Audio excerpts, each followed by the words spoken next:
You got a marriage on the rocks and it's starting to suck. You've got some intimacy issues and your sex life's stuck. Put yourself in the hands of Mrs. Jessica Weeks. She's got all the marriage hacks, tips, tricks, and tweaks. She's bringing truth about marriage, laying myths to rest. Taking on the hard topics no one else will address. Put your earbuds in and listen up real close. Be here every single week and make sure you take notes. For some expert advice way beyond common sense. Take your everyday marriage to a marriage of confidence.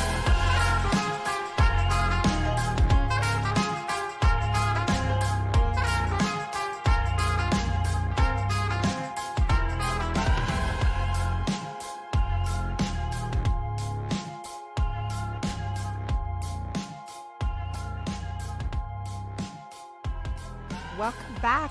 This is the Confident Marriage Podcast. My name is Jessica and I'm your host. If you're a new listener to the show, I welcome you. So very glad you're here.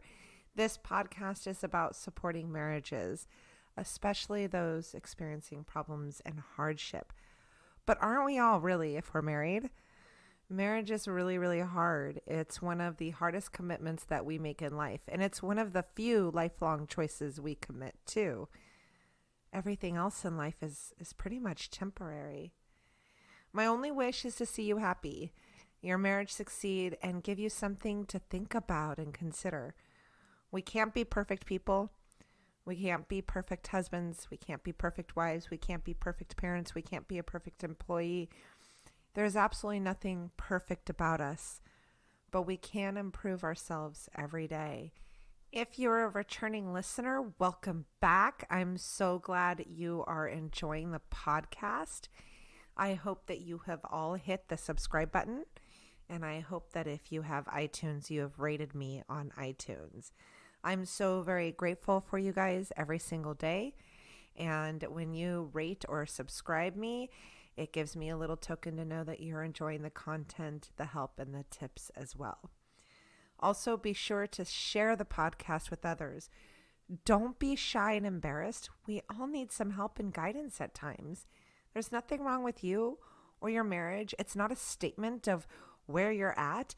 Who knows which one of the podcasts you listen to or why you listen to it? Maybe you were helping someone else, but you definitely can help someone by letting them know that our community is out there and we're here to help them and they don't have to pay to get that help. So do be sure to share social media, talk about it with a friend, whatever it is you're comfortable doing. Let people know that we're here and the support and help and guidance is free. To find us on social media, we are on Facebook at The Confident Marriage. We are on Instagram at The Confident Marriage, and we are on Twitter at The C Marriage Show. I always do updates. I give little extras here and there on the social media when I have a moment to do so. I chat with you guys through those platforms, so be sure to like or follow us. We'd be more than happy to answer any questions you have, take any suggestions on any content that you guys would like to hear, more information you want to know about. Maybe we did a podcast and you want me to dig in deeper. I'd be happy to do so. Just let us know. So again, thank you all. Let's move on. Today, we're going to be talking about expectations. And this is a really interesting one, and it's quite ironic how this podcast came into play and what happened. So a couple of weeks ago, I'm going to tell you guys this story. So a couple of weeks ago, on my last podcast, Pornography, I had mentioned that I was going to be doing a podcast on expectations. And I froze. Why did I freeze? I froze because expectations is something that I have always struggled with. Not just with my husband, but with many aspects of relationships in my life. And it's something that I am still trying to work on and recognize and change within myself. So I said I was going to do this podcast. Here's a good example of expectations. I had a high standard of expectations to provide information to you guys that I felt I was incredibly good at. And because I struggle with this, I didn't feel like I was the right person to tell you about it. I didn't feel like I was the person that could talk about it. I felt like I was being a fool. I hadn't overcome it in my life. So who am I to sit here and talk about expectations when this is something that I struggle with every single day? And so I didn't write the podcast.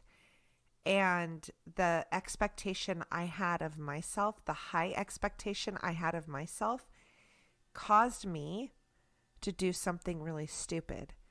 And that was prolong the release of this podcast. Yet as I'm writing the podcast, I'm realizing that I am falling into exactly what it is I'm talking about. The problem with expectations is it sets us up for failure. Do you see how I set myself up for failure? I'm expecting some gigantic, marvelous podcast to come out of my mouth.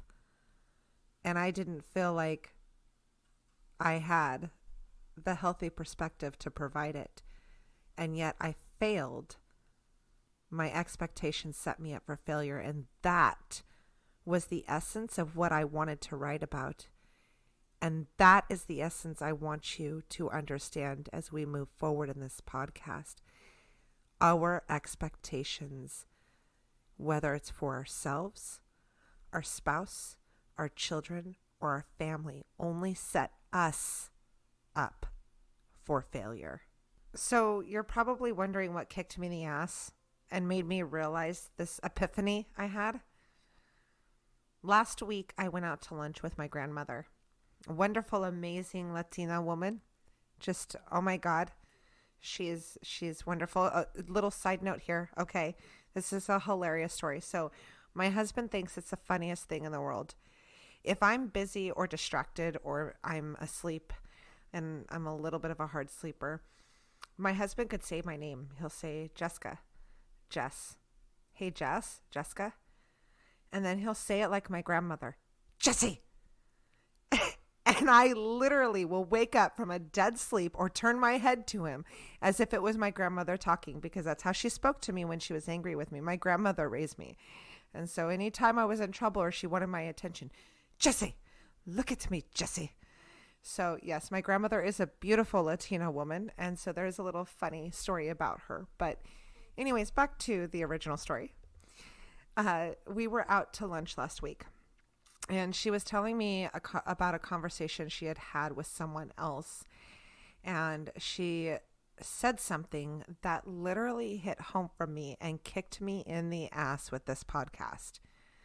And what my grandmother said was, don't look for something to be upset about. Hence, let go of expectations. Let go of what you think should happen. Let go of what you want to happen. Let go of how you think the story should play out. Don't look for something to be upset about. So how did that lead me to the podcast? Well, even though she didn't say it to me, it still resonated with me. And so I started thinking about all the ways that I look for things to be upset about, even though I don't realize it. And then I realized that all the things that I look to be upset about are my expectations that I put on other people or myself. Hence, expectations. Oh my God, my podcast on expectations. So there you have it. There's a really long roundabout of how I got my ass kicked back into writing this podcast. And so here I am explaining to you, in essence, what I wanted to get across from the very beginning in a way that I can explain it to you without telling you, oh yeah, I've got this down. I know what I'm talking about. You know, just listen to everything I say. I'm an expert. No. I know what this is like because I've gone through it and I'm still going through it. How ironic is that? I do believe that the universe, that our Lord, He works in mysterious ways. What is the difference, though, between expectations, boundaries, agreements, and compromises. An expectation is something that comes from inside you. Whether you may or may not have expressed it to your spouse.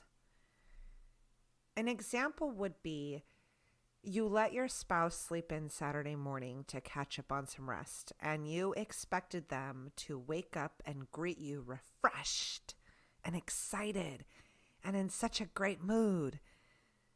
Oh my God, honey, thank you so much. I feel amazing. Let me take care of the kids for the rest of the day. And you're like, massage time. But instead, they woke up even more grumpy and grouchy and still really tired. And they're snapping at you and the kids, and they don't want to go to the zoo with you guys. You're disappointed. You're upset. I just let them sleep in 2 hours later, and they're not even in a good mood. They're ruining the day for everybody. I expected them to wake up feeling great and thankful that I had done that for them while I stayed up with the kids and dealt with the disaster of the house, and this is what I get? Those are expectations. That was a setup for failure for yourself, for your spouse, for your children. The whole day was in complete and utter failure because you had an expectation. It's something that you had created on your own and expected to happen that wasn't necessarily reality, true, or realistic. Now, a compromise or an agreement would be along the lines of a discussion between the two of you regarding what is expected when it comes to, let's say, finances. An example there would be you and your husband agreed that you two were not going to eat out but once a week.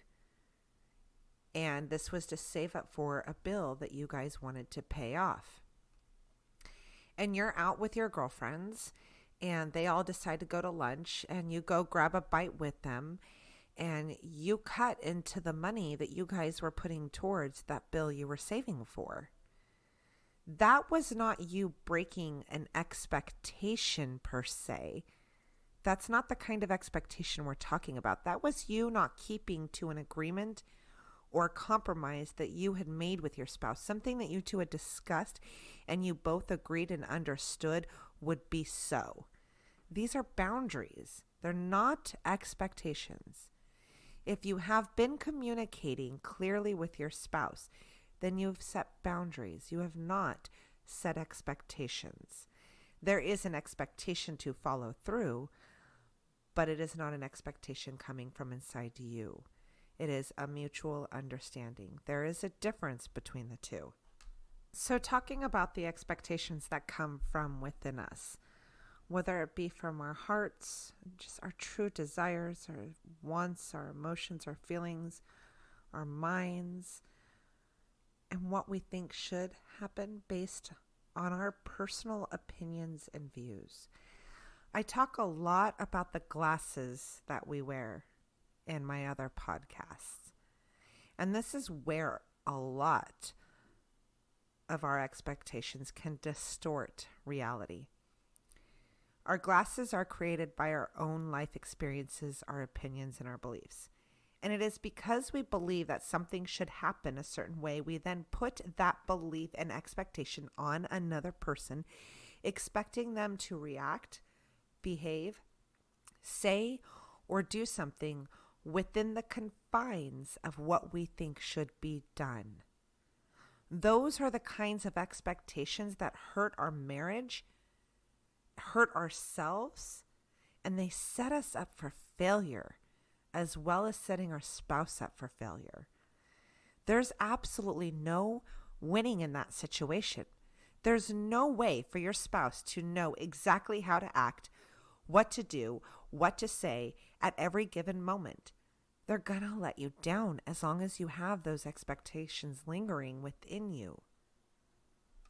When we set expectations on someone, basically what we're doing is we are predicting the future.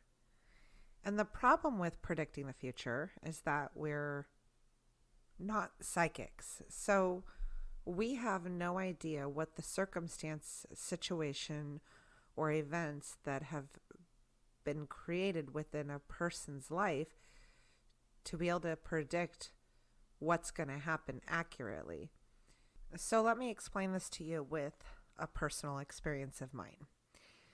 My husband drives 2 hours to work each day, early in the morning, and lately has been working 10-hour days in the hot sun. And yes, it is very, very hot where we're at. And then has about a 3-hour drive home. So he's gone before I get up in the morning, and I'm up pretty early. And he doesn't get home until 7 o'clock, 8 o'clock at night. And I know he's tired, and I know he's exhausted, and his job is physically grueling, and my heart breaks for him. So I do everything I can to make life easy for him when he walks through that door. No, I'm not a perfect wife. It took me a long time to learn how to do this, balancing that I'm not your mother with I'm your wife, and where my roles are.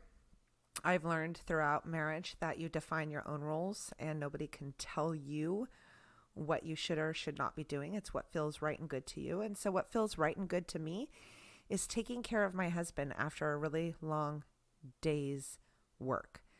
So I'll have his lunch ready for him, and I'll have dinner warmed up and ready for him, and I'll make sure that his clothes are set out for the next day. I know it sounds really, really cheesy.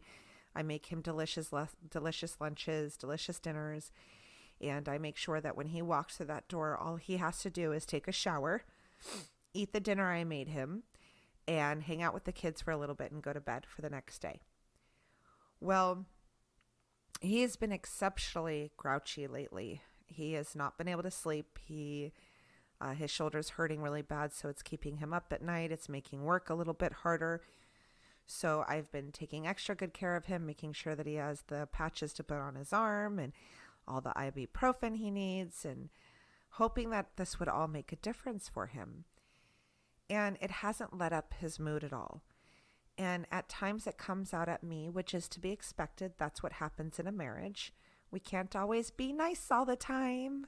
We're people, we slip.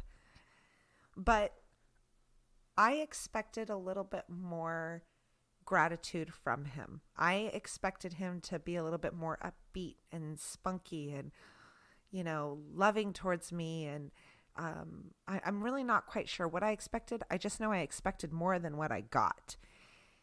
And I brought it up to him the other day. And I said, honey, I've really been working hard to make life easy for you when you come home. And I just really want some time with you. And I'm not getting it. And he got snappy with me. And a couple hours later, he came back and he said, I have been feeling really guilty. And that's why I snapped at you, is because I, all the way home, think about spending time with you. But by the time I walk through that door, I barely have the energy to get in the shower and eat. And then I go to bed hoping for a good night's rest. And my shoulder's bothering me all night. And I can't sleep. Our 3-year-old son keeps crawling into bed with us and waking us up. And he said, I'm trying. And I'm exhausted and I'm worn out.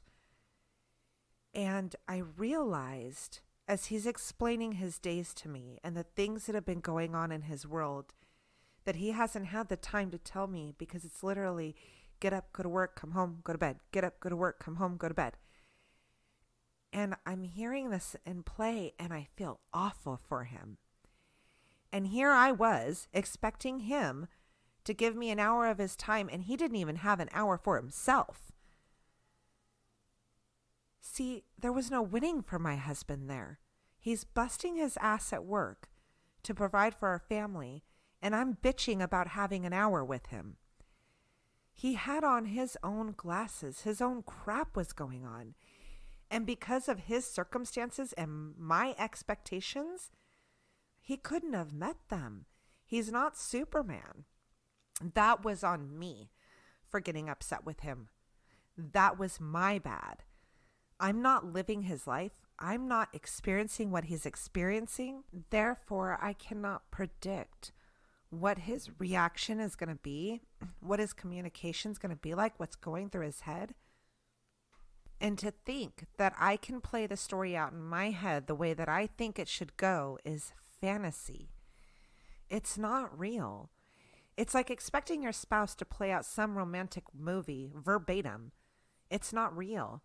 Reality is, it couldn't possibly go down like that. Even if they tried, we all have a life. And our partner has a life outside of us. And with that comes its own struggles, its own problems, its own snags, and they can't be predicted by you or me or anybody else. The only one who knows is the one that's living it. And so that's where my mistake was, is because I thought I understood. I didn't. And had my husband and I not had the communication in place to talk honestly with one another, I wouldn't have known that he was feeling guilty about busting his ass for the family and not having time for me. Imagine how that conversation would have went if he didn't know how to express that to me. It would have just been back and forth arguing for days. And that's where talking about your expectations comes into play, discussing things with your partner so that you can understand, so that you can see it from their point of view, from their world, from their light. Because even though we have those expectations, there's nothing wrong with expressing that. A healthy and reasonable expectation to have would be that my husband shows me that he loves me, right? And that he does it at times in a way that I understand it. What's unhealthy is to say that my husband doesn't love me because he didn't do X, Y, Z. What would be healthy is expressing how you feel about things. Hey, honey, it really makes me feel loved and wanted when you find time during the week for just you and I, even if it's just an hour. That's healthy to express that expectation. It would not be healthy to enforce that expectation onto them when they're incapable of doing it.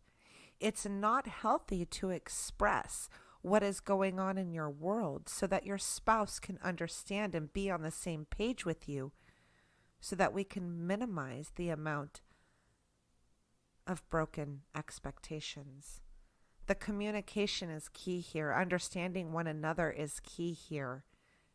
Talking about those expectations, talking about how we can or can't meet those expectations, talking about what's going on in our world helps us dissolve those expectations and understand one another better so that we can have reasonable ideas of what our marriage should and should not look like. Now, none of this means that you settle for an unhappy marriage. Again, there is such thing as boundaries, agreements, and compromise. And these are essential to a healthy relationship. Making sure that you're doing your part to meet those and honor them is important. This does not apply to expectations. As I talked about, expectations come from within us.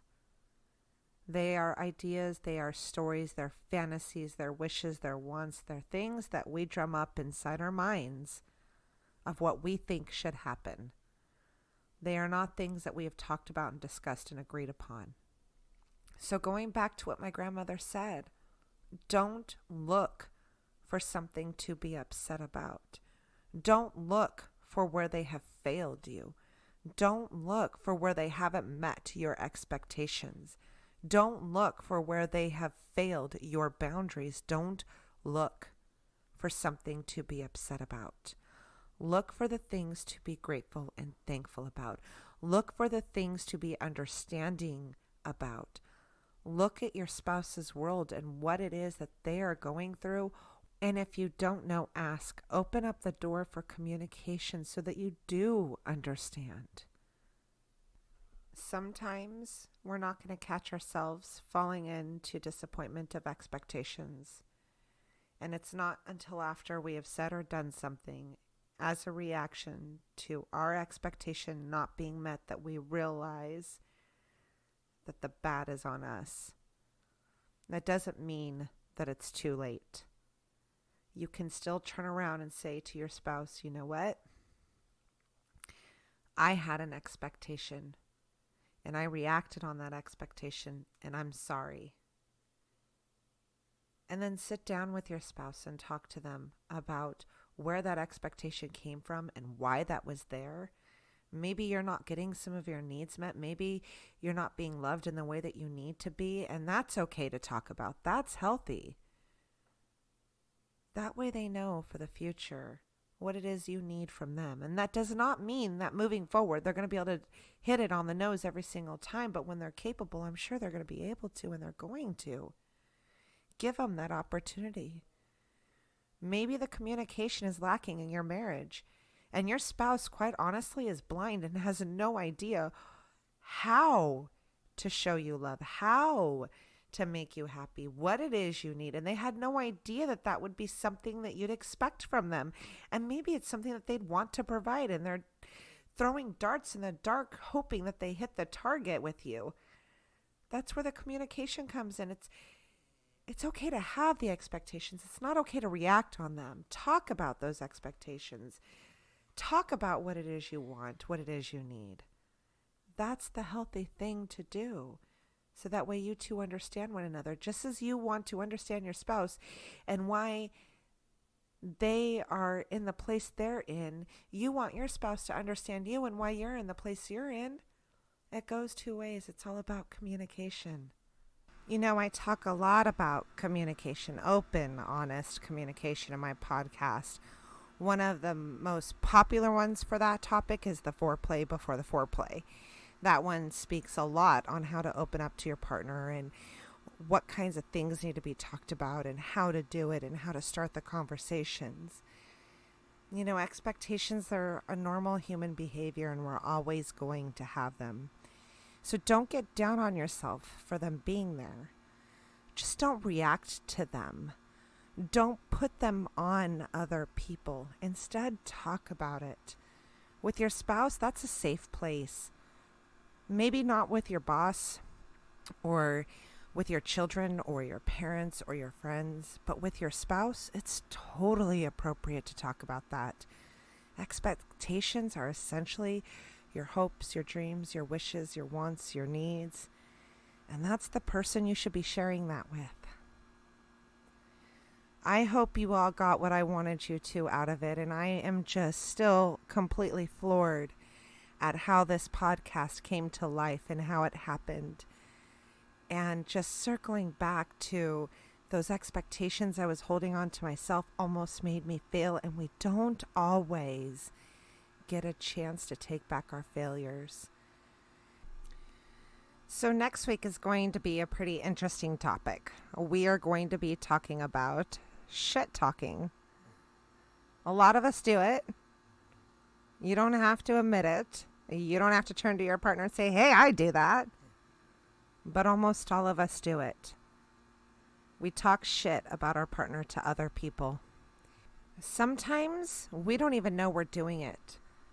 I'm going to talk about the ways that we talk shit about our partner and we don't even recognize it. Other times we do it out of pure frustration and we feel guilty for it later. Sometimes we do it because we're venting and we're seeking advice and help.